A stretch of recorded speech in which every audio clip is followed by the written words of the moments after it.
ஆனா இது முழுசா நிறைஞ்சிருக்கு. நிறைஞ்சு தான் இருக்கு. ஸோ இதை நீங்கள் இப்போ உடைக்கணும். மனசு கூட அப்படிதான். எப்போ வேதனை அதிகமாகுதோ அப்போ அதை தீர்க்கறதுக்கு ஒரு வழி பண்ணணும். இப்போ நீங்கள் உங்கள் மனசை பிக்கி பேங்க்னு நினச்சிக்கோங்க. ஒருவேளை நீங்கள் நல்லது செஞ்சு இது நிறைஞ்சிருந்தா இதை பத்திரமா வச்சுக்கோங்க. நீண்ட ஆயுளுக்கு இதுதான் ரகசியம். நல்ல சிந்தனைகளை இதில் நிரப்புங்க. அப்புறம் தீய சிந்தனைகளை வேரோட பிடுங்கி எரிஞ்சிடுங்க. வாழ்க்கையில் வாழ்கிற வரைக்கும் சந்தோஷமா இருங்க. நடக்கிறது நடந்து தான் தீரும். அதை நாம தடுக்க முடியாது. அதனால தான் உங்களுக்கு இந்த பரிசு. இதை உங்களோட ஹோம் ஒர்க்னு நினச்சிக்கோங்க.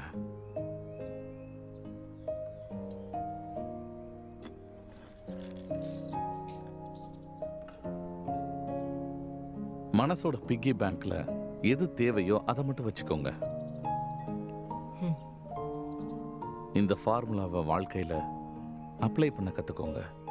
என்னைக்கு நீங்க சேவை மனப்பான்மையோட ஒருத்தருக்கு உதவி செய்றீங்களோ அன்னைக்கு நான் ஒரு காயினை இதுல இருந்து வெளியில எடுத்துருவேன். என்னைக்கு இது காலியாவதோ அன்னைக்கு உங்களை என்னோட சிஷ்யரா ஏத்துக்குவேன்.